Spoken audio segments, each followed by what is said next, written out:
guys, I'm going to work through the Chapter 5 AP Statistics practice test for you, so in case you had any questions. Okay, so let's start with question number 1. It says, Dr. Seth plans to toss a fair coin 10,000 times in the hope that it will lead him to a deeper understanding of the laws of probability. Which of the following statements is true? Okay, so we're going to look at number 1, which one is true? It says it is unlikely that Dr. Seth will get more than 5,000 heads. So if we're tossing it how many times? 10,000 times, not just 1,000, 10,000 times. So 5,000 out of the 10,000 is 1/2. So it's telling me it's unlikely that he's going to get more than 1/2. Well, that's very likely. You could toss it and definitely get more than 1/2. Very, very likely. So I'm going to say that it is likely. So A is false. Okay, let's look at B. Whenever Dr. Stats gets a string of 15 tails in a row, it becomes more likely that the next toss will be a head. So remember, when you're flipping a coin, each toss is going to be independent. So the probability that he's going to get ahead the next time is 1/2, regardless of what's happened. So again, that's going to be false. Okay, let's look at C. The fraction of tosses resulting in heads should be close to 1/2. So again, that law of large numbers. Large numbers. Okay. Tells us that eventually that empirical probability is going to equal the theoretical probability. And so yes, we should start to see, as we get more and more tosses, and 10,000 is so many, that it is going to be 1/2. So that would be true. And let's go ahead and look at the other ones just to see. D says the chance that the 100th toss will be a head depends somewhat on the results of the first 99. Well, that's just like B. False, because they are independent of each other, each toss. And E says, hey, all of the above statements are true, and that's not true because we only found one of them to be true. So in this case, the only one that will work is C. All right, number 2. China has 1.2 billion people. Marketers want to know which international brands they have heard of. A large study shows that 62% of all Chinese adults have heard of Coca-Cola.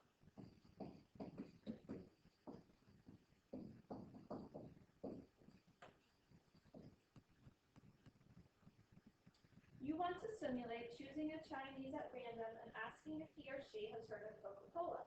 One correct way to assign random digits is to simulate the answer. So let's see, which one of these is correct? So if we know 62% have heard of Coca-Cola, that's the same as 62 out of 100.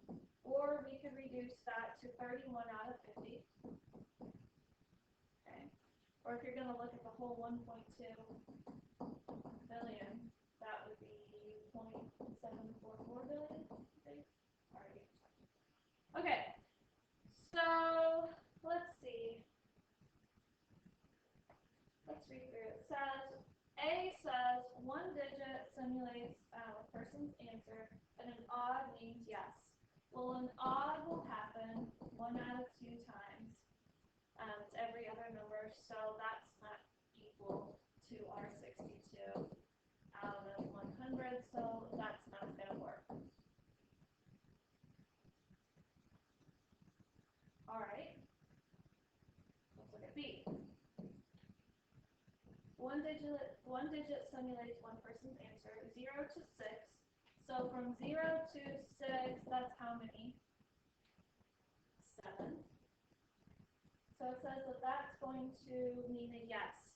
Well, and then 7 to 9, and again, that would be 3 of them, is going to be a no. So this tells me that 7 out of 10, because 7 plus 3 is 10, is not going to be equal to that 62 out of 100. So this is false.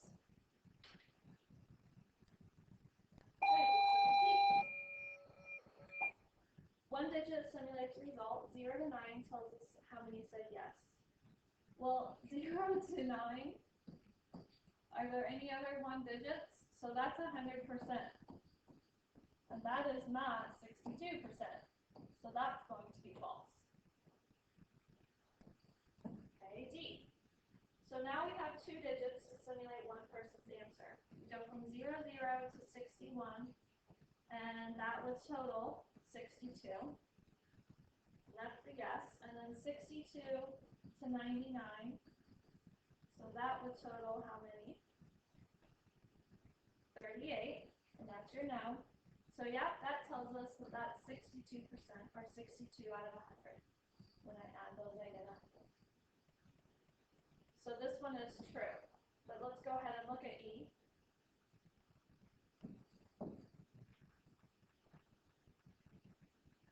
E says two digits simulate one person's answer. 0, 0 to 62 is yes, and 63 to 99 is no. So 0, 0 to 62 would give you 63 people, and 63 to 99 would give you 37 people.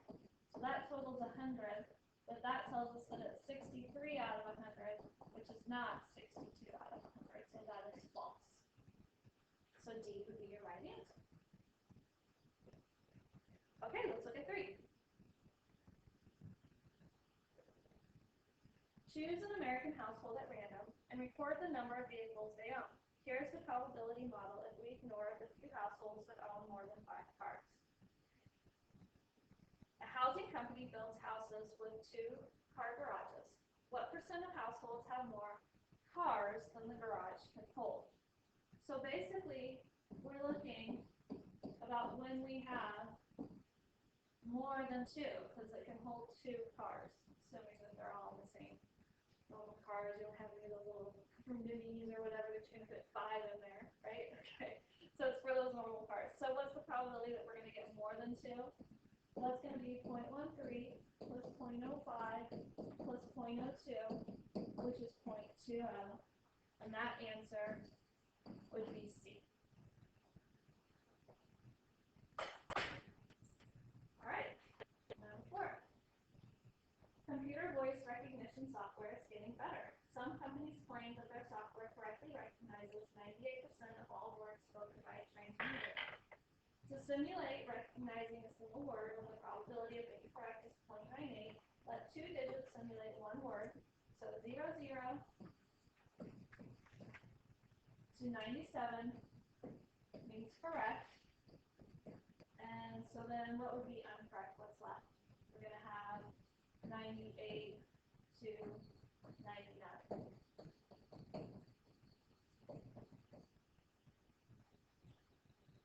The program recognizes words or not independently. To simulate the program's performance on 10 words, use the random digits. So let's go ahead and do the random digits. We're going to look 2 at a time. So I'm looking at 60, 97, 07, 00, 24, 17, 86, 82, 98, and 43 from that list. So let's see, this one would be correct, correct, correct, correct, correct, correct, correct, correct. Oh no, not correct, and correct. So then the question says, the number of words recognized correctly out of the 10 would be 9. So that is B. Okay, next one we're going to use this two-way table for question 5 through 7. I'm going to go ahead and get the two-way table up.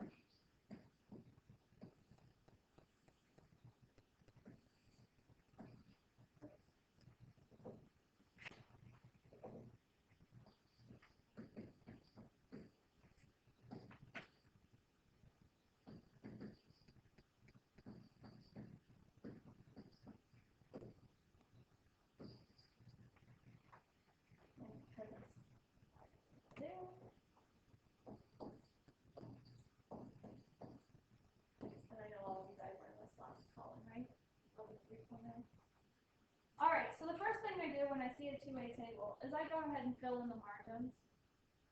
So I'm going to go ahead and get all my totals.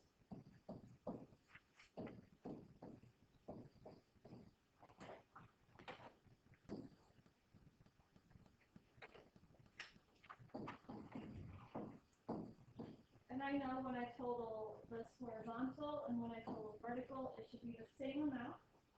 This is 1,000, our overall total. Okay, so now let's see if we can answer some of the questions. Question 5 says, what is the probability that a student has a GPA under 2?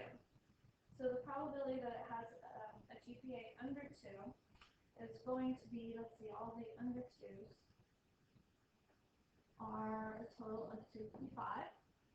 So look right here, under 2, there's a total of 255. Out of, since I'm doing the probability, the total amount, which would be 0.255. And that gives me an answer of B. Exactly. Okay, so let's look at question 6. What is the probability that a student has a GPA under 2 or has skipped many classes? So when I look at the probability under 2, that's 255. Or that I have skipped many classes would be 110. But now I've taken this guy and taken this guy, and I've counted that 80 twice. Oh no! So I need to subtract the 80, so I don't have it in there twice, please, and then divide by the total. And that gives me 0.285, which is C.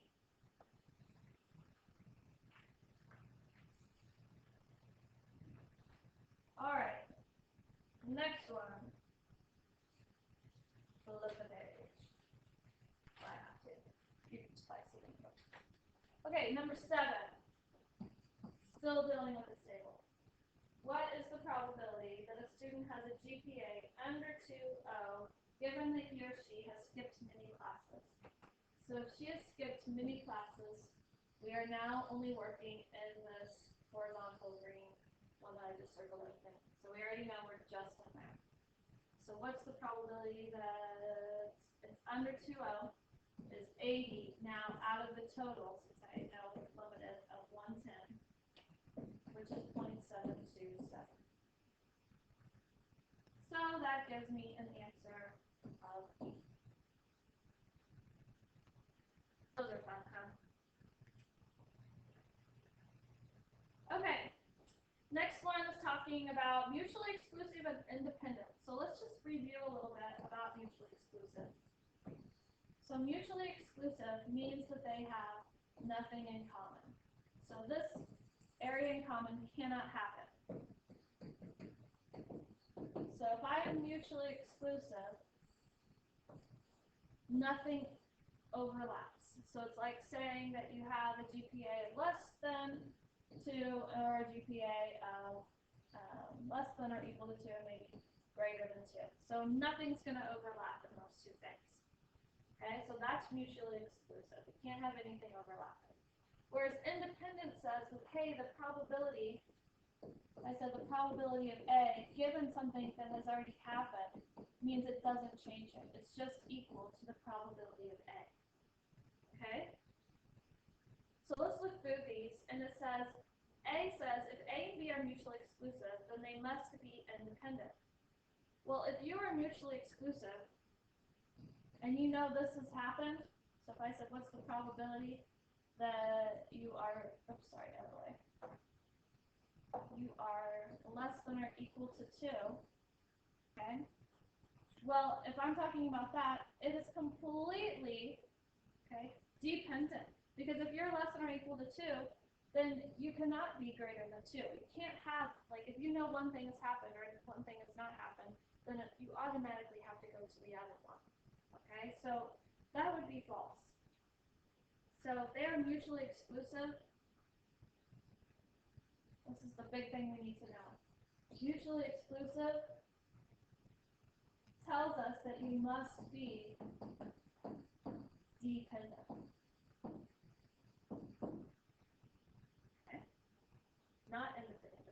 dependent. So if you kind of read through the rest of those, B, C, and D, they could happen, they could not happen. It just depends on what's going on. So it doesn't have to be true. Those could be true or false. Then it says in E, it says if A and B are independent, then they cannot be mutually exclusive.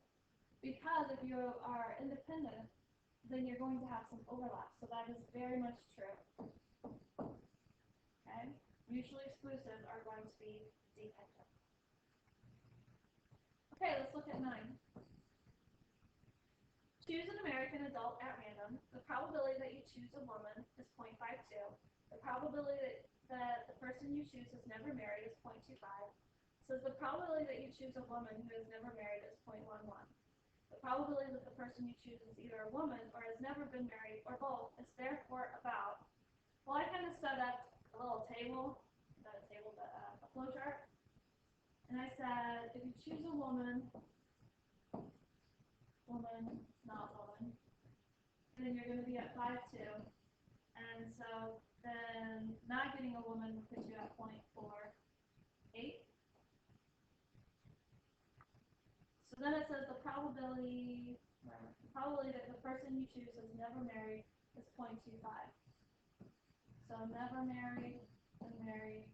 So never married is 0.25.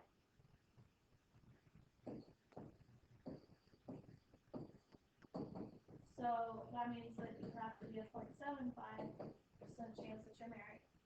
And then you can multiply through. So let's see, 0.52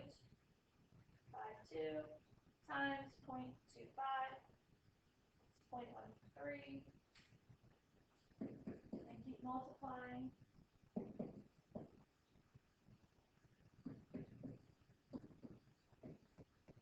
And remember all that should add up to 1. So let's go ahead and see what it's asking again. The probability that the person you choose is either a woman, so woman, right, or has never been married, would be those 3. And if I add those up, I got about 0.64. So the one closest to that would be 0.66, which is B.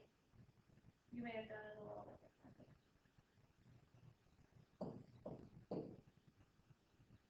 Okay, 10.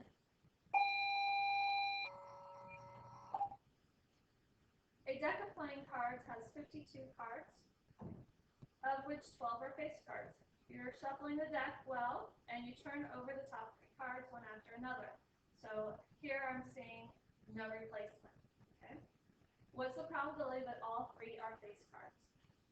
Well, the probability that the first one is a face card is 12 out of the 52. So if you've gotten 1 face card, you only have 11 left. And 1 less card is 51. And again, gotten 2 of them, so you have 10 left. 2 less cards is 50. So I multiply across on the numerators, multiply across on the denominators, then divide.